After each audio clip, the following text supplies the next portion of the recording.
L'étude de la signification est une discipline à part entière.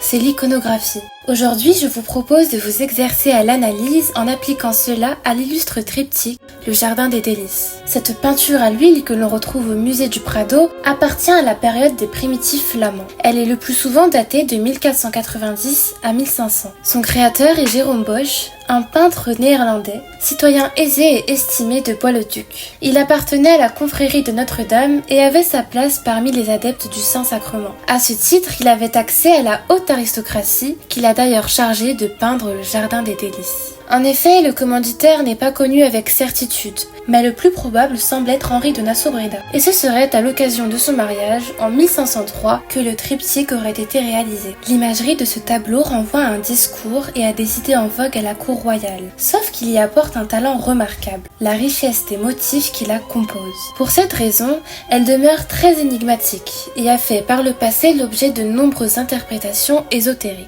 Certains ont soutenu que cette peinture aurait été exécutée par une secte comme les Adamites ou les frères du libre esprit. Mais cette thèse est devenue désuète. Les chercheurs en histoire de l'art s'accordent sur une lecture de l'œuvre en fonction de sa finalité. Elle serait un speculum nuptiarum, c'est-à-dire un miroir nuptial servant à servir les nouveaux mariés de l'importance du respect des liens du mariage.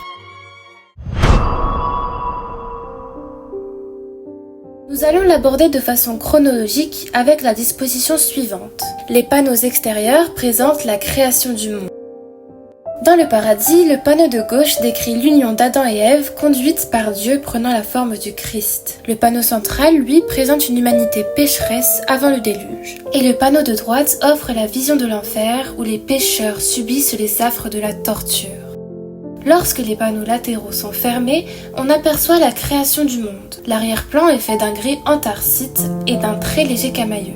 Les couleurs choisies par Bosch offrent un contraste saisissant pour le spectateur entre un extérieur terne et un intérieur éclatant de couleurs. La quasi-totalité de la surface laisse voir un globe transparent contenant une espèce d'île. Il s'agit de la Terre, représentée sous la forme d'un disque. Dans l'angle supérieur gauche de la représentation, un minuscule personnage se tient assis, un livre à la main. On comprend qu'il s'agit de Dieu ayant créé le monde. En haut du tableau, une phrase est écrite en fines lettres gothiques dorées. Ipse dixit et facta sunt, ainsi que ipse mandavit et creata sunt sur le volet droit. Cette citation correspond au psaume 33:9, car il dit « Et la chose arrive, il ordonne et elle existe ». Tout nous pousse à penser que ce tableau est une œuvre religieuse à fonction liturgique. D'autant plus que le polyptyque à 3 panneaux constitue une découpe très appréciée des peintres en Europe septentrionale.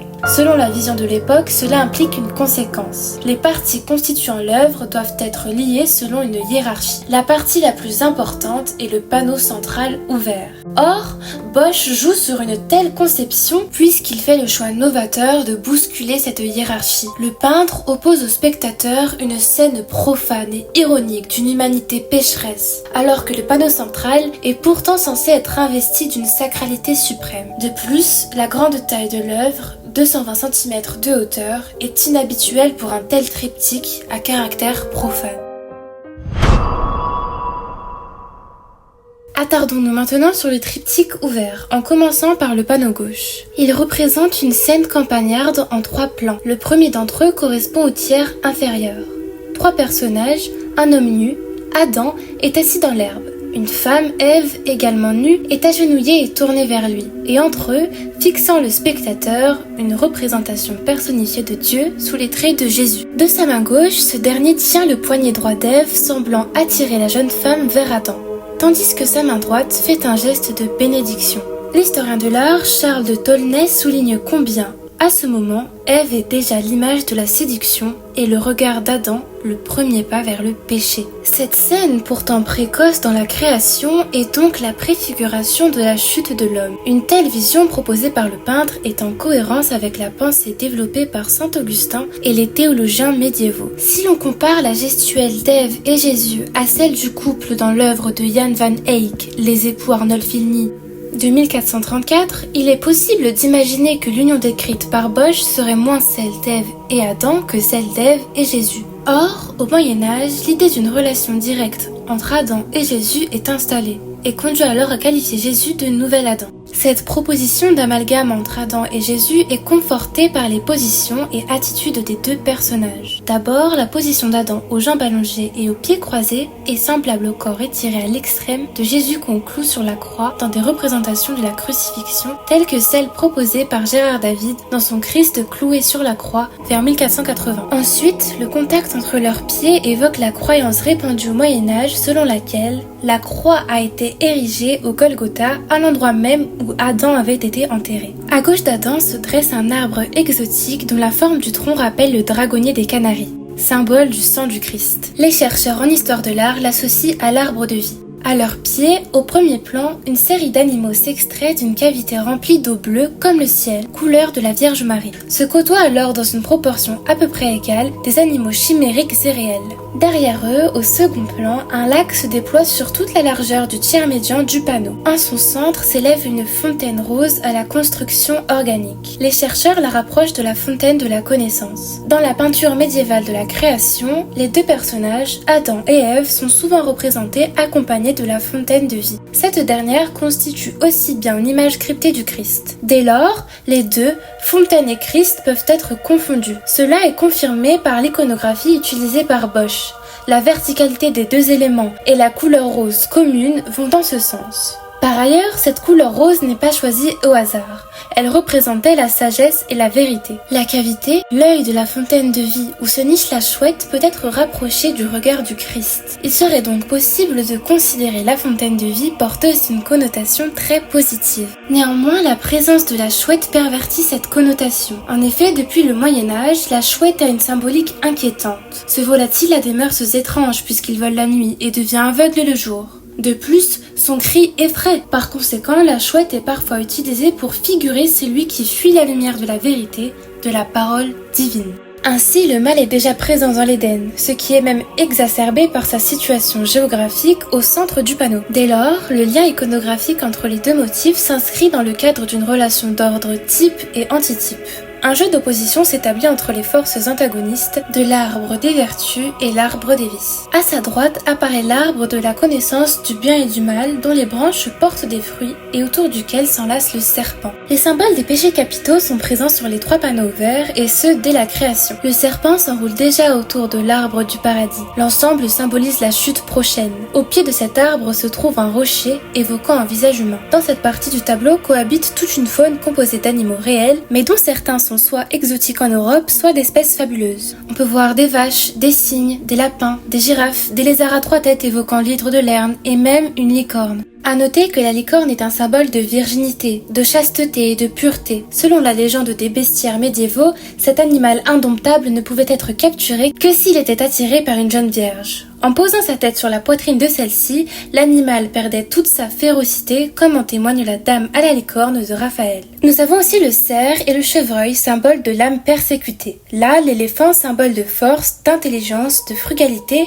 de chasteté et de modération. Ici, alors que nous sommes encore dans le jardin d'Éden, l'ironie et le péché apparaissent déjà. Les animaux ne vivent pas en harmonie entre eux, mais laissent libre cours à la violence, tel ce chat emportant un lézard dans sa gueule ou cet oiseau monstrueux qui déchiquette une grenouille. Autre détail ironique, ce personnage est en train de lire à un moment où le livre n'est pas censé avoir été inventé. On remarque que tous ces motifs et symboles ont été placés avec intention. Ainsi, lorsqu'on divise symboliquement la scène en deux, nous obtenons un côté masculin à connotation positive près d'Adam, qui est à droite du Christ, et un côté féminin à connotation négative près d'Ève, qui est à gauche du Christ. On retrouve donc cette dichotomie entre la gauche qui est mauvaise et la droite qui est bonne.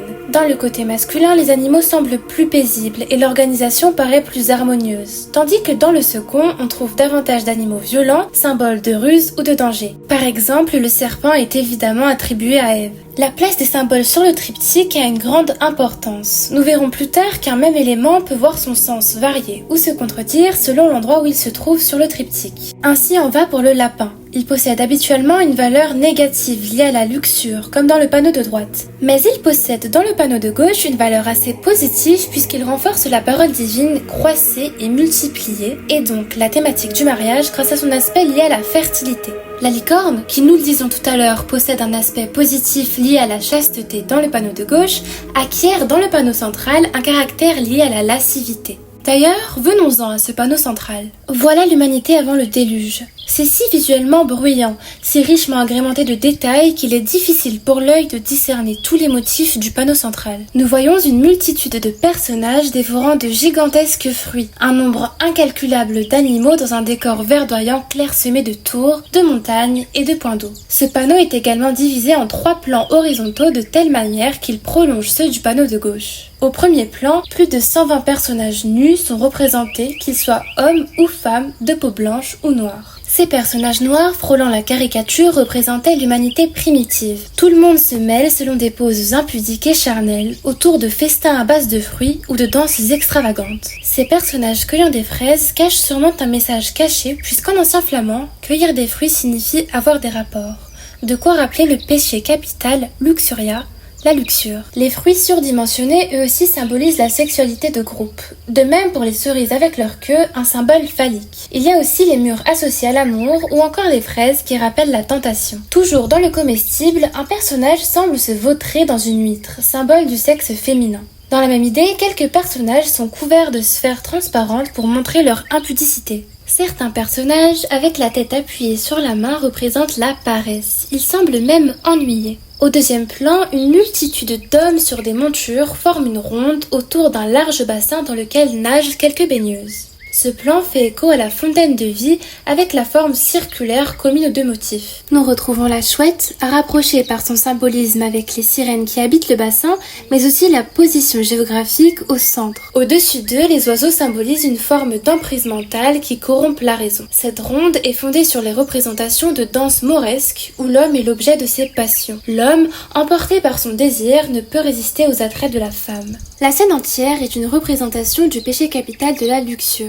Les montures ont une grande importance car elles reprennent les représentations allégoriques des cavaliers à la fin du Moyen-Âge. Ce sont des personnifications des 7 péchés capitaux. Il y a Superbia, l'orgueil, Luxuria, la luxure, Avaritia, l'avarice, Invidia, l'envie, Ira, la colère, Gula, la gourmandise et Acedia, la paresse. Tous chevauchent des animaux symbolisant leurs péchés respectifs. Fray José de Singüenza écrit à cet effet « Les âmes misérables des hommes qui, pour leur orgueil, se transforment en lions, pour leur vengeance en tigres, pour leur luxure en mules, en chevaux et en porcs, pour leur tyrannie en poissons, pour leur vanité en paons, pour leur paresse et leur fausseté en loups. » Fin de citation. Sur la rive gauche, un groupe d'hommes assis, dont quelques-uns sont tonsurés comme des moines, entoure une immense fraise dont ils semblent se délecter avec voracité. Écho aussi à 2 péchés capitaux, la gourmandise et la luxure. Enfin, au dernier plan, 4 fleuves dont chacun prend sa source sur une éminence à la fois montagne et construction de couleur bleue ou rouge convergent en un point d'eau au centre duquel s'élève également une nouvelle éminence. Ici, les humains deviennent très rares, on les voit tout de même foncer vers le symbole de l'œuf, porteur du péché de gourmandise. Nous pouvons à présent passer au panneau de droite. Je vous présente l'enfer. Le panneau de droite offre un grand contraste chromatique avec les 2 autres panneaux. Là où le vert et le bleu dominaient, une majorité de couleurs chaudes et de noir s'impose maintenant. Suivant la tradition, l'enfer de Bosch pullule d'êtres monstrueux et agressifs. Attardons-nous sur le tiers inférieur. Pléthore de personnages y subissent des tortures infligées par des êtres hybrides, composés d'un corps humain surmonté d'une tête de lapin et d'oiseau. Le plus visible d'entre eux est ce personnage à tête d'oiseau assis sur une chaise percée. Il dévore un humain en déféquant sur d'autres. En bas de la chaise, une femme à qui un diable tend un miroir accroché sur son postérieur incarne le péché d'orgueil. Un second symbole y est même associé avec le tatouage d'un crapaud qu'elle porte sur la poitrine, ce qui représente l'impureté. Les scènes de torture se déroulent par l'intermédiaire d'instruments suggérant le péché, la musique infernale, et qui sont tous des symboles de luxure. Là, une scène de crucifixion sur une cithare et une harpe. Par ici, un damné est enfermé dans une vieille roue qu'actionne un autre personnage. Par là, un personnage est enfermé dans ce tambour qu'utilise un être hybride. Ici, le pavillon du tuyau mélodique d'une cornemuse. Encore plus loin, une partition est tatouée à même le postérieur d'un personnage. D'autres objets sont également présentés puisqu'au tout premier plan, des supports de jeu s'éparpillent au pied de damnés. Cartes, tric-trac ou dés. Peut-être est-ce une façon de condamner l'amour pour le jeu du hasard. Dans le tiers médian, les personnages nus subissent des supplices. Là où on attendait traditionnellement que le feu règne, le froid s'impose. L'eau d'un lac est gelée et des personnages nus y patinent. Dans cette scène, deux éléments se détachent particulièrement. Une lame de couteau enchâssée entre deux oreilles, figure souvent rapprochée aux organes génitaux masculins. Mais surtout, ce monstrueux personnage regardant le spectateur pour le prendre à témoin. Il est sans bassin ni jambes, et son buste évidé contient des personnages ripaillants. Ses bras semblent être des troncs d'arbres enchâssés dans deux barques. Cette figure est appelée l'homme-arbre. C'est probablement la plus énigmatique du triptyque puisque c'est une agglomération de plusieurs éléments iconographiques. Cette forme ronde et cette place médiane peut être rapprochée à celle des hommes autour du bassin dans le panneau central. L'homme-arbre constituerait la somme de toutes les connaissances évoquées jusque-là dans le triptyque. Ainsi, il évoquerait la totalité des motifs rencontrés jusqu'ici. La ronde des hommes autour du bassin du panneau central et la fontaine de vie du panneau de gauche. En tant qu'aboutissement, cette figure porte en elle la somme de tous les péchés, et en particulier ceux de la luxure et de la gourmandise. En effet, ces deux péchés sont extrêmement présents dans l'ensemble du triptyque.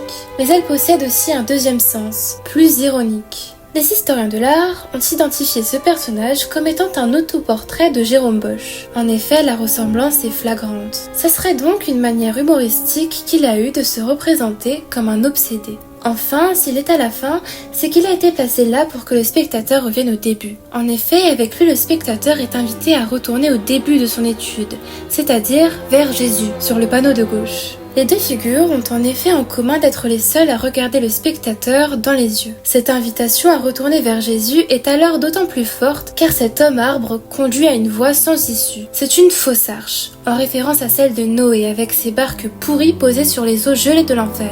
On comprend que l'eau présente sur l'ensemble de l'œuvre constitue un rappel dans l'enfer du déluge qui a frappé la terre. Mais c'est surtout un renvoi fort en tant que perversion de l'homme considéré comme fait à l'image de Dieu. Enfin, dans le tiers supérieur, sur un fond chromatique très sombre, les personnages sont beaucoup plus réduits. Ici, le noir domine et dépeint une ville en flammes plongée dans l'obscurité. On y retrouve l'un des rares péchés non cités dans l'œuvre, la colère, représentée par ces chevaliers enragés. Après avoir passé tout ce temps à détailler un à un les éléments de l'œuvre, j'aimerais préciser que ce n'est qu'une lecture parmi tant d'autres. Bien que plus de 5 siècles se soient écoulés, les chercheurs éprouvent encore des difficultés à proposer une interprétation tout à fait satisfaisante du Jardin des Délices. L'œuvre est en effet tellement riche des points de vue thématiques, iconographiques et symboliques, et ce alors que Bosch procède dans le même temps par accumulation, amplification, ironie, que même sa globalité est incompréhensible. La lecture la plus ancienne étant celle que nous avons vue aujourd'hui, elle serait strictement chronologique. On peut reconnaître le passé de l'humanité avec Adam et Ève dans le panneau de gauche, puis vient le présent de l'humanité qui transgresse les lois divines dans le panneau central, et enfin se révèle l'avenir de l'humanité sans espoir, où les pécheurs seront punis en enfer dans le panneau de droite. Cependant, il existe une autre lecture bien plus porteuse d'espoir. Elle donne un nouveau sens au panneau fermé. La scène ne représenterait pas la création du monde, mais le monde après le déluge, alors que les eaux se sont déjà retirées. Les traînées incurvées sur le côté de gauche du globe que contemple Dieu seraient un arc-en-ciel en grisaille. Par ailleurs, Bosch aurait représenté des constructions humaines sur la Terre, ce qui vient en contradiction avec un monde tout juste créé. Ainsi, selon Ernst Gombrich, l'arc-en-ciel dans le nuage d'orage contient la promesse qu'aucun second déluge ne détruira l'humanité tout entière et le salut de Noé. Finalement, l'œuvre serait empreinte d'espoir car elle contient le rappel que le bien ne périra pas avec les méchants. Il existe une lecture du triptyque bien plus différente qui ne serait plus une chronologie mais une opposition de la réalité et d'une utopie. On assiste à l'union d'Adam et Ève dans le panneau de gauche, le panneau central présente l'utopie d'une humanité exempte de tout péché et le panneau de droite représente la réalité contemporaine de Bosch d'une humanité qui vit dans le péché et qui subit la damnation et la torture. À travers son panneau central, Bosch proposerait en effet une réponse à une question théologique dont débattent les théologiens d'alors. Comment serait le monde si l'homme n'avait pas péché? Il aurait donc omis de façon volontaire la représentation du péché originel dans le panneau de gauche. Bosch dépeint un monde où le péché originel n'aurait jamais existé en concordance avec les réponses des théologiens de l'époque. L'humanité serait éternellement jeune et ne vivrait que pour et à travers les plaisirs du corps, paresse, sexe et nourriture. Bien plus, les théologiens d'alors s'interrogent sur ce à quoi ressembleraient les excréments de tels hommes. Leur réponse est qu'ils auraient l'aspect de perles et le parfum de fleurs, ce qui correspondrait à certains détails visibles de l'œuvre. Autre conséquence, le panneau de droite n'est pas à considérer comme l'univers abstrait de l'enfer, mais comme la réalité du monde contemporain que l'on peut résumer à cette formule de Frédéric Elsig. L'enfer, c'est le présent. En définitive, gardez à l'esprit que certains aspects de l'œuvre sont sciemment destinés à demeurer obscurs aux yeux d'une majorité. Comme pour de nombreuses œuvres de l'époque, la compréhension exacte est réservée à un cercle restreint cultivé de la classe sociale riche et dirigeante. Bosch use d'images que le spectateur de la cour d'alors a forcément déjà rencontrées dans le but d'induire un débat entre spectateurs. Dès lors, on pourrait se dire que la finalité de l'œuvre se résume à la maxime antique placere et docere. Plaire et instruire, comme cela est alors prescrit pour toute création artistique. Le versant plaire apparaît dans l'aspect esthétique et les jeux d'esprit sous forme d'énigmes symboliques.